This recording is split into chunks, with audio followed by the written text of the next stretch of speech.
शनिवार को देश में छठे फेज की वोटिंग पूरी हो गई और शनिवार को लोकतंत्र के महापर्व की वो तस्वीर नजर आई जहां पर लोगों ने अपने मताधिकार का प्रयोग किया। जी हां, हम बात कर रहे हैं देश में तमाम जगहों पर हुए आज वोटिंग की, जहां एक तरफ बंगाल में कई जगहों पर हिंसा देखने को मिली तो वहीं कई जगहों पर लोगों ने खुलकर वोट डाला। इन सब को लेकर बात करें तो दिल्ली और हरियाणा में पूरे सीटों पर आज वोटिंग हुई, जहां पर कई बड़े नेताओं, कई बड़े चेहरों ने अपना वोट जो है वो दिया। इसके साथ ही साथ आपको राज्यवार वोटिंग प्रतिशत बता दें तो शाम तक बिहार में 52.80% वोटिंग रही, हरियाणा की 10 सीटों पर 58.05 वोटिंग रही और जम्मू कश्मीर की एक सीट पर 51.41% वोटिंग हुई। झारखंड की 4 सीटों पर 62.28% वोटिंग हुई।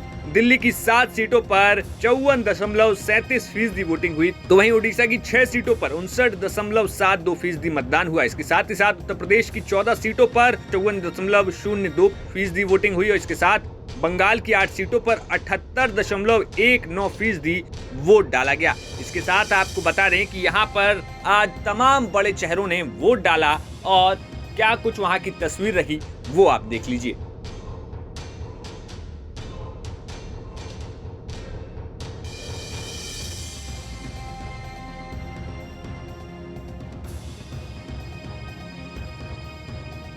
अब जहां बड़े चेहरों ने वोट तो डाला ही डाला, इसके साथ ही साथ उन्होंने तमाम नेताओं ने अपनी जीत का दावा किया और राजनीति में वर्तमान के मुद्दे गिनाए। देखिए, मैंने अपना वोट कास्ट किया है और मैं चाहता हूं आप भी अपना वोट कास्ट करें। सभी गणतंत्र के, लोकतंत्र के इस महापर्व में अपने घर से बाहर निकले, विकसित भारत और एक सुदृढ़ उड़ीसा के लिए आप सभी अपने मत अधिकार का प्रयोग करें, चाहे युवा हो चाहे बुजुर्ग हो। हम सब का कर्तव्य माँ भारती के प्रति बनता है कि हम सब एक सुदृढ़ लोकतंत्र के लिए मत अधिकार का प्रयोग करें। आप सभी निकले और मतदान दें। तो वैसे आज बिहार दौरे पर आए हैं, कोई लगता क्या फैक्टर होगा? भाई फैक्टर तो कुछ नहीं होंगे, बट हाँ इंडिया अलायंस को नुकसान ये जरूर करेंगे। बहरहाल प्रधानमंत्री जी की आज सभाएं और जिस तरीके से उसमें इतनी भीषण गर्मी के बाद लोगों का जोश, उत्साह और एक जन सैलाब देखने को मिल रहा है, इसने छठा और 7वां चरण भी हम लोग का स्पष्ट कर दिया है। 400 पार अब करने से कोई नहीं रोक सकता। क्या कहेंगे? बहुत अच्छा रुझान चारों तरफ से। मैं लोगों का धन्यवाद करता हूं कि आज शांतिपूर्ण तरीके से लोगों ने इतने मतदान में लोग हिस्सा ले रहे हैं और लोगों का रुझान पूरे प्रदेश में बदलाव का है।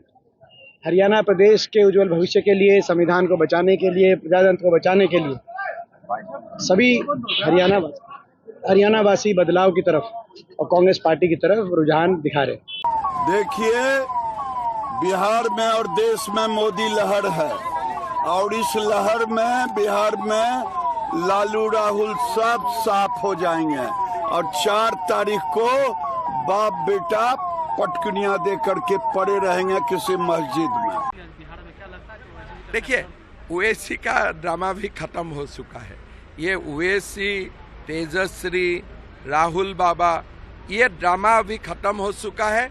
5 साल के लिए मोदी जी का साथ सफर करने के लिए तैयार हो जाइए। हम तो उम्मीद कर रहे हैं कि तीसरी मर्तबा देश के प्रधानमंत्री नरेंद्र मोदी ना बने, इसी के लिए हमारी कोशिश है। अब ये देश तय करेगा। मैं बहुत खुश हूँ कि मिराया अपने कॉलेज छोड़ के आई है अभी 3-4 दिन के लिए कि अपने वोट करें और जरूर यूथ का यही है कि बदलाव होना चाहिए और ये उनका समय है और सबको बाहर निकलना चाहिए और वोट डालें और इंडिया गठबंधन को एक मौका दे और प्रगति और देश को प्रगति की ओर के तरफ जाएंगे। अब 6 फेज की वोटिंग के बाद अब आखिरी के 7वें फेज में 53 सीटों पर वोटिंग होनी है और इसी 53 सीटों में से एक है बनारस सीट, जहां से खुद प्रधानमंत्री मोदी चुनावी मैदान में हैं। ऐसे में देखना होगा कि 6 फेज के बाद 7वें फेज तक चुनाव का क्या कुछ खुमार देखने को मिलता है। Bureau report, news nation.